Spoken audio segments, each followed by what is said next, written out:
started a series of Langstaff letters on the renewing of your mind. Last week we looked at the need to have your minds renewed. In today's letter, we will look at how the enemy, Satan, works to control our minds. Remember, the battle is for the mind. In James chapter 1, verses 1 to 5, and also verses 12 to 16, the Apostle James gives us insight into how the enemy attacks us. He says, "Blessed is the man who endures temptation, for when he has been approved, he will receive the crown of life of which the Lord has promised to him, to those who love him. Let no one say that when he is tempted, I am tempted by God. For God cannot be tempted by evil, nor does he himself tempt anyone. But each one is tempted when he's drawn away by his own desires and enticed. Then when desire has conceived, it gives birth to sin, and sin, when it's full grown, brings forth death. So do not be deceived, my brethren." So let's begin by stating very simply this. God does not tempt us, but he does allow temptation to come into our lives. However, temptation can also bring testing and a time of trial. So let's differentiate between those three difficulties. Temptation is an enticement to commit sin. Testing is a negative pull on our minds. Testing is a challenge to choose the right thing, to obey the positive pull. And finally, trials are hardships or ordeals or difficult circumstances, and our response may either be positive or negative. And these three challenges can all line up. A trial can be a test of our faith in which we are tempted to give up and throw in the towel.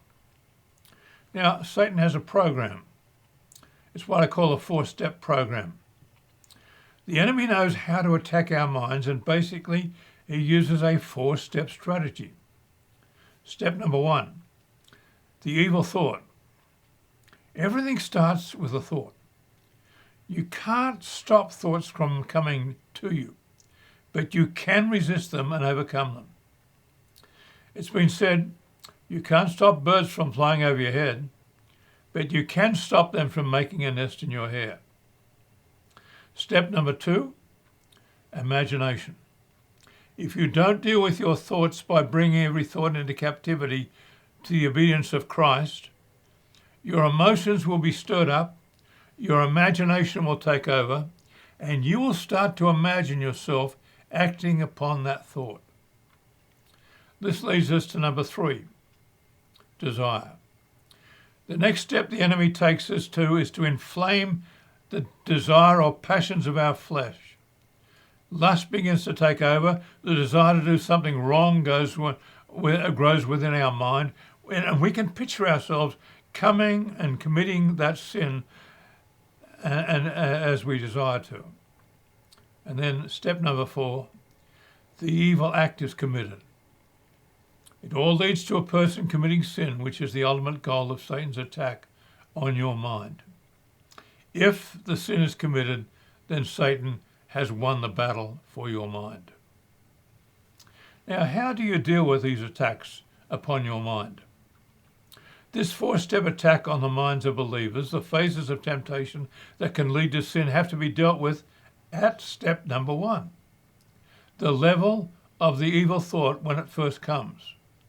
It has to be dealt with by 2 things. It has to be dealt with aggressively, immediately, aggressively.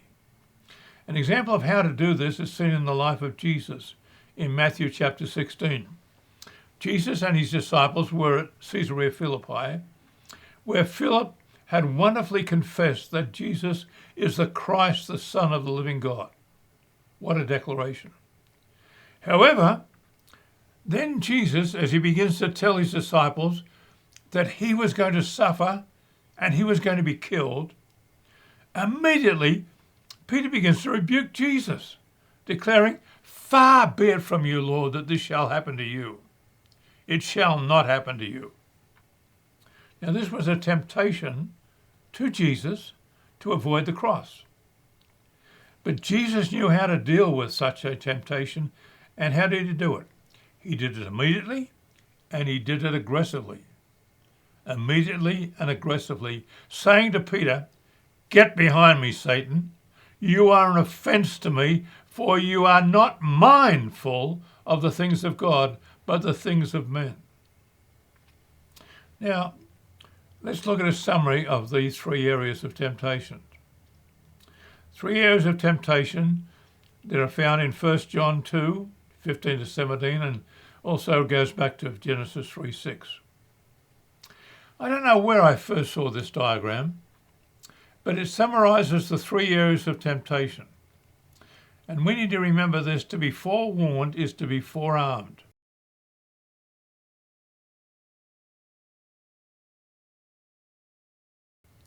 So we have looked at Satan's tactics, the way he uses to attack us and to control our thoughts and consequently our actions. And as we have said, to be forewarned is to be forearmed. Remember too what James said, "My brethren, count it all joy when you fall into various trials, knowing that the testing your faith produces patience. But let patience have its perfect work, that you may be lacking nothing." And remember the phrase that I've said before, "As a man thinks in his heart, so is he." God bless you. Thank you for listening to the Langstaff Letter with Dr. Alan Langstaff.